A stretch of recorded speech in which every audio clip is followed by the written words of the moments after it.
কসম খায়, মানুষ কসম করে তার কথার ওজন বৃদ্ধি করার জন্য, তার কথাকে মার্কেটে চালানোর জন্য। ভাই তুই এই কাজটা করলি ঠিক হইল নাকি? না ভাই জান, এমন কাম কি আমি করতে পারি? আমি করি নাই। তুই যে খারাপ, তুই ছাড়া এমন কাজ আর কেউ করে নাই। না ভাই আমি করি নাই। না তুই করছস?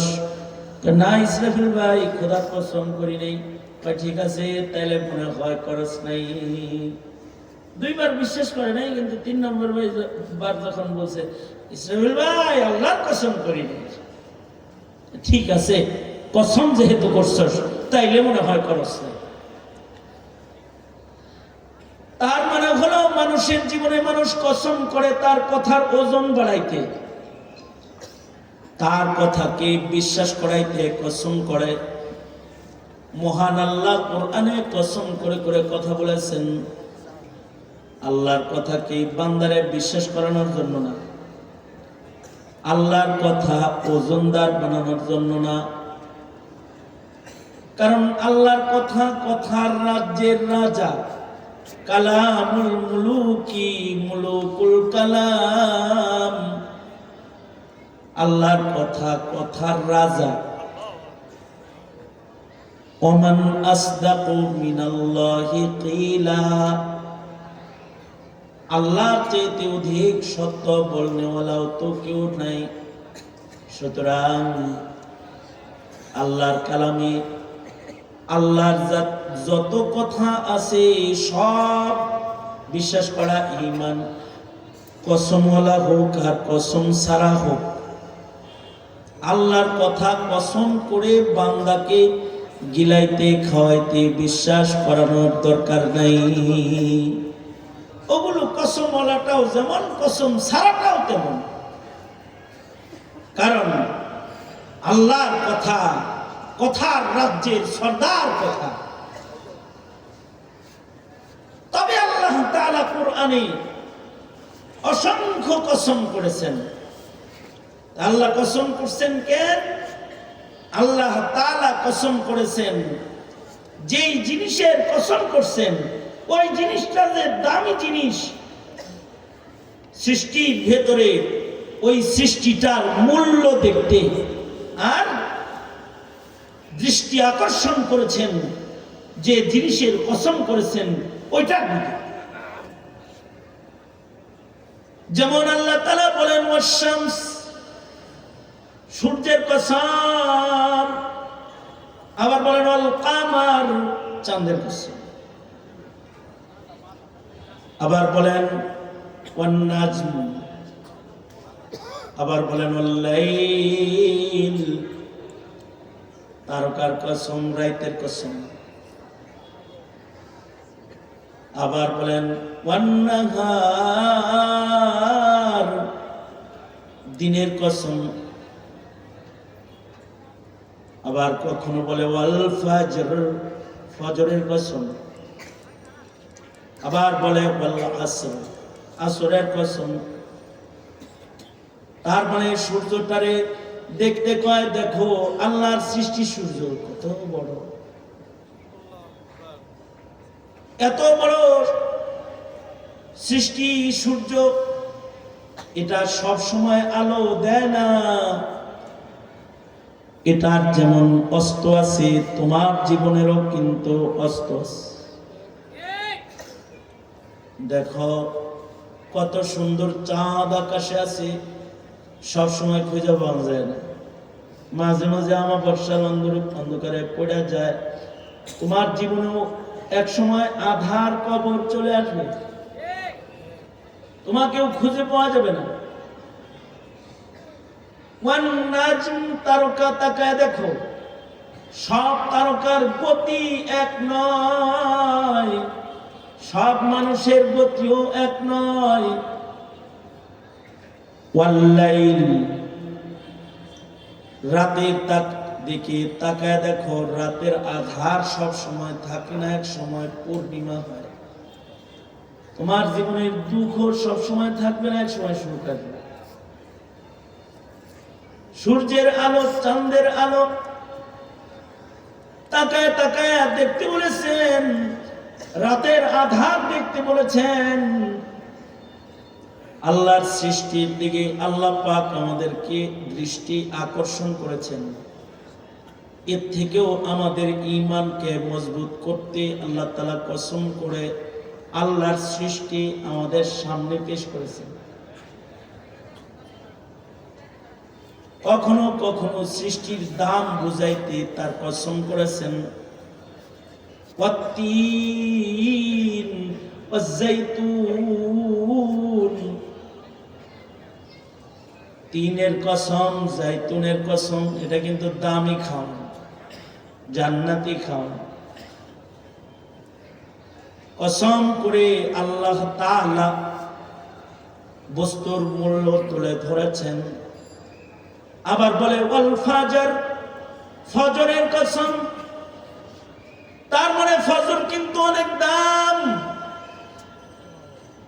আবার বলে ওয়াল আসর, আসরের কসম। তার মানে আসরের কিন্তু অনেক দাম। সব কিছুর ভেতরে দামি জিনিস আছে। আল্লাহর সৃষ্টির ভেতরে দামি সৃষ্টি আছে ইনসান, শ্রেষ্ঠ সৃষ্টি আছে ইনসান।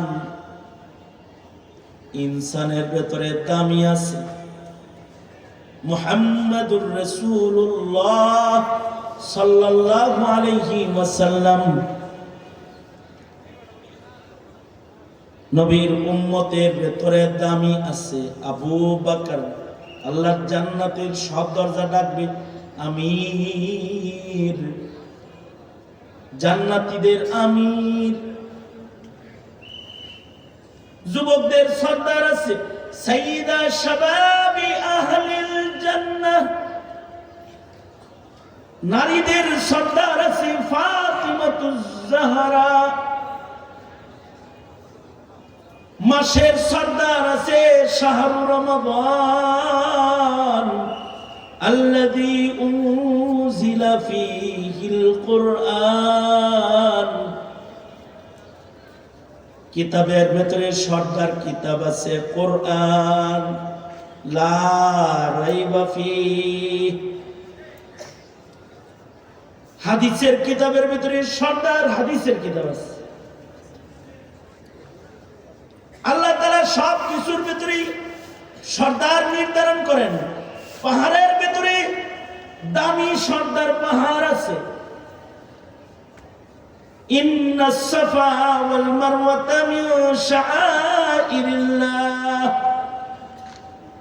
সাফা মারওয়া সর্দার পাহাড়ের নাম। পাহাড়ে উঠলে পড়ে গুনাহ মাফ হয়ে যায়। ঘরের ভেতরে সর্দার ঘর আছে হুদাল লিল আলামিন বাইতুল আতীক। পাথরের ভেতরে সর্দার পাথর আছে হাজারুল আসওয়াদ মাকামে ইব্রাহিম। পানির ভেতরে সর্দার পানি আছে আবে জমজম। দিনের ভিতরে সর্দার দিন আছে ইয়াউমুল আরাফা, ইয়াউমুল জুমআহ। রাতের ভিতরে সর্দার রাত আছে লাইলাতুল কদর ওয়া লায়ালিন আশর ওয়া লাইলাতুন নিসফি মিন শাবান। সর্দার রজনীর নাম। ইবাদতের ভেতরে সর্দার আছে নামাজ। আউয়ালু মা ইউহাসাবু বিহিল আবদু ইয়াউমাল কিয়ামাতিস সালাহ। আবার নামাজের ভেতরে সর্দার নামাজ আছে। সময়ের ভেতরে সর্দার সময় আছে। 24 ঘন্টার ভেতরে সর্দার সময়। সর্দার ওয়াক্তের নাম ওয়াক্তুল ফাজর। নামাজের ভেতরে সর্দার নামাজের নাম সালাতুল ফাজর। ওয়াক্তুল ফাজর দামি, মাকামে নবুয়ত। কারণ হলো বাবা আদম থেকে শুরু করে আমাদের নবী পর্যন্ত যত নবীকে, সুবহানাল্লাহ বলা লাগে, রেডি হয়ে বলেন, আগে না খবর দিয়ে লই, ভালো করে বলেন।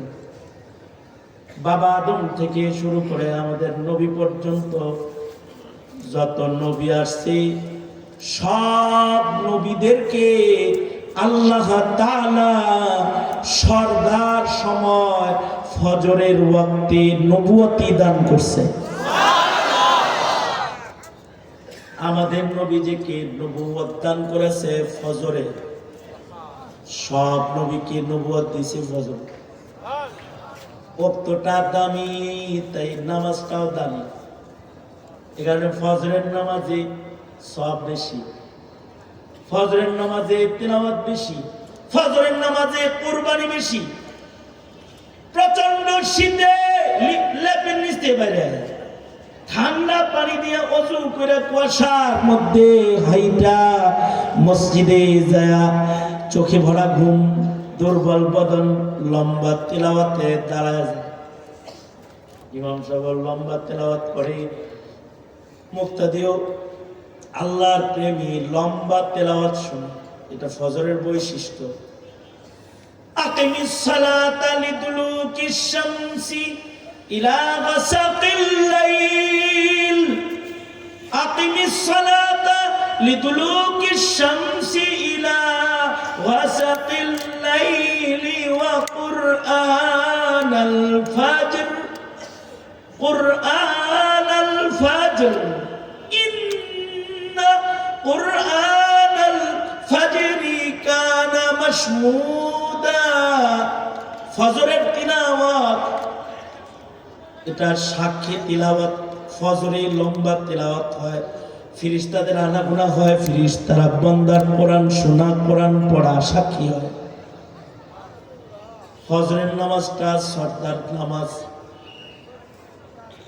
যারা ফজর পড়নেওয়ালা হয় আল্লাহ তাআলা তাদের জান্নাতের সরদারিটা দিয়ে দেয়। ফজর আমির, ফজর যেহেতু আমির, আমির যেহেতু আছে ওজিরও আছে। আমিরের ওজির থাকে। ওয়াক্তুল ফজর হলো আমির আর ওয়াক্তুল আসর হলো ওজির। ফজরে বন্টন করেছে নবুয়ত আর আসরে আল্লাহ তাআলা বন্টন করেন বেলায়েত। যারা আসর হিফাজতকারী হয় তাদের আল্লাহ তাআলা বেলায়েত দান করেন। এই কারণে আসরের নামাজের কথা আলাদা করে আল্লাহ বলেছেন। এই বন্ধ করে আওয়াজ বাড়া, এই বন্ধ কর আওয়াজ বাড়া। আসরে আল্লাহ তাআলা বেলায়েত দান করেন। আসর যারা হেফাজত করেন তারা বলি হয়। আল্লাহু আকবার বলেন। ফজর করেন তো সবাই, থোড়া থোড়া পুরা পুরা না।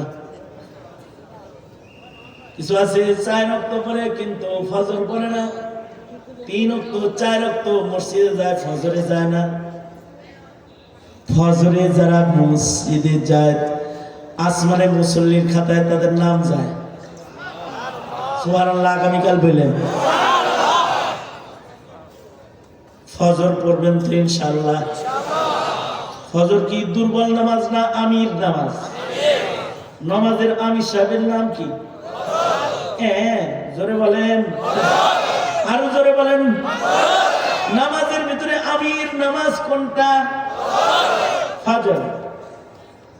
ফজর পড়বেন তো ইনশাআল্লাহ। ফজর পড়লে আল্লাহ তাআলা ফকিরি দূর করে দেয়, আমিরি হাদিয়া দেয়। যারা ফজর পড়ে তাদের আল্লাহ তাআলা আমির বানায় দেয়। ফজর হিফাজত হবে ইনশাআল্লাহ, আর ফজর কাজা হবে না ইনশাআল্লাহ। কারা কারা ফজর কাজা হবে না ইনশাআল্লাহ? হতেই পারে, কারণ ফজরে মানুষ ঘুমে থাকে। ঘুম কার হাতে?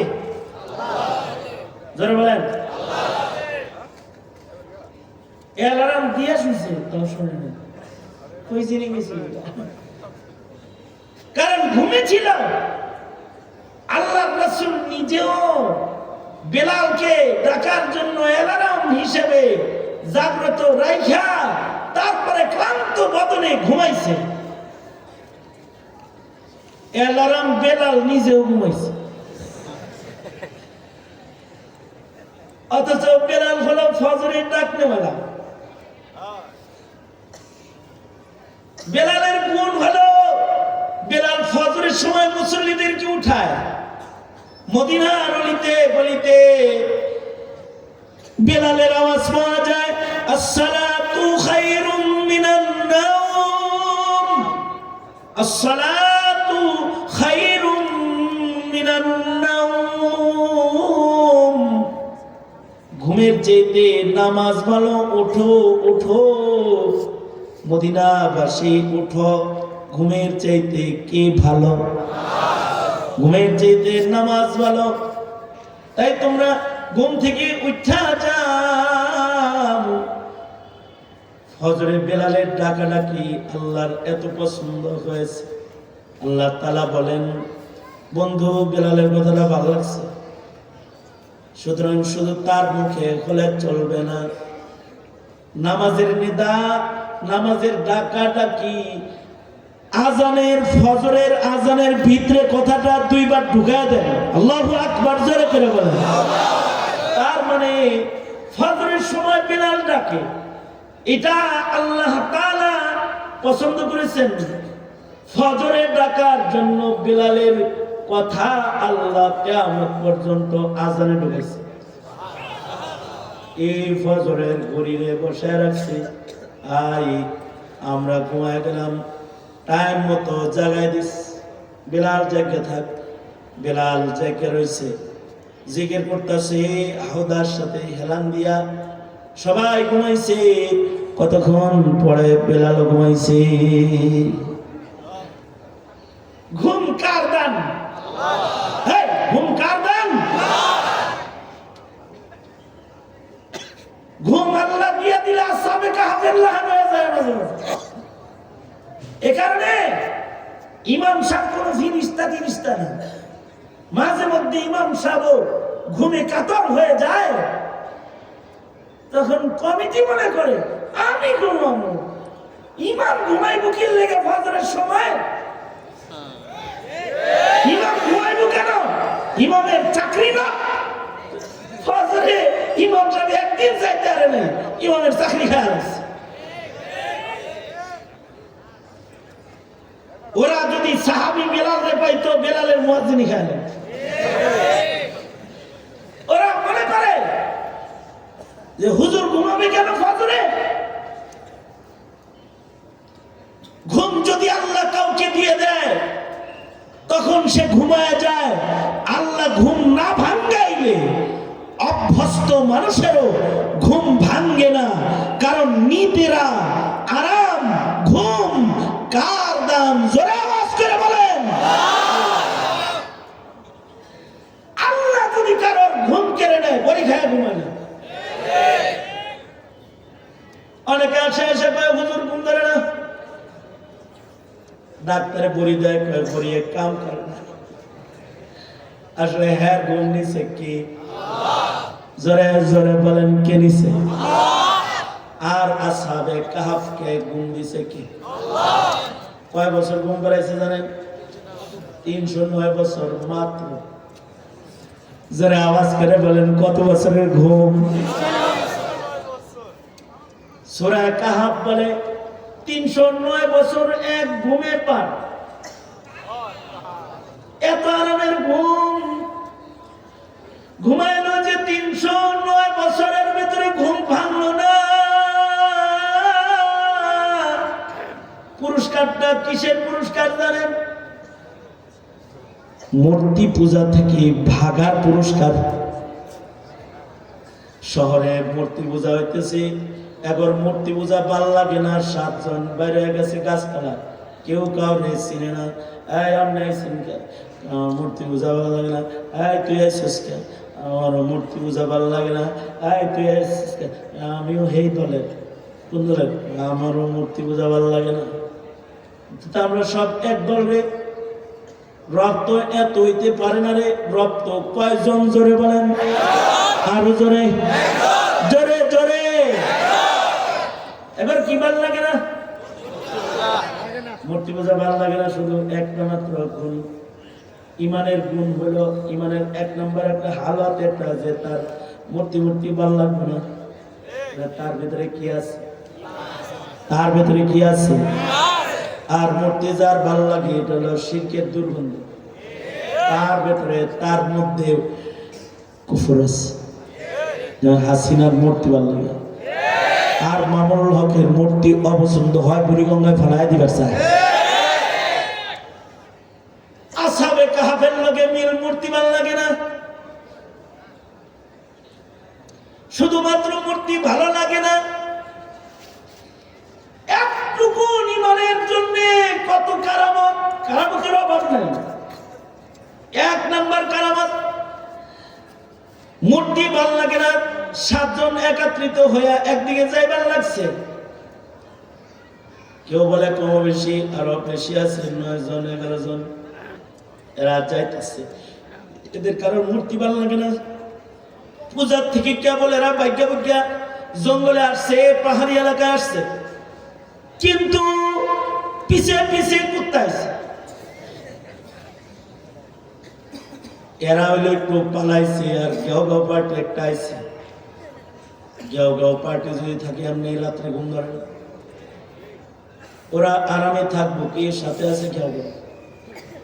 ওরা 7 জনে মিলে গাঁও তারা আই যা যা তুই সুস্কি লেগে সর আমরা যাইতেছি একদিকে, তুই আইস না তুই গাঁও করো, যা। কুকুরের জবান খুলে যায়, কুকুর বলে তারাইস না, আমারও মূর্তি পূজা ভাল লাগে না। আমি তখন দলের লোক ওয়াদা করতেছি, কেউ করবো না, চুপচাপ থাকবো। ঠিক আছে, তাইলে পর আল্লাহ তাআলা কুকুরেরও যেহেতু মূর্তি ভাল লাগে না, আল্লাহ কয় কুকুর ওগর দলের কালবহু, কুকুরেরও ভাল লাগে না। মূর্তি ভালো না লাগার কারণে আল্লাহ তাদেরকে আসহাবে কাহাফের দলে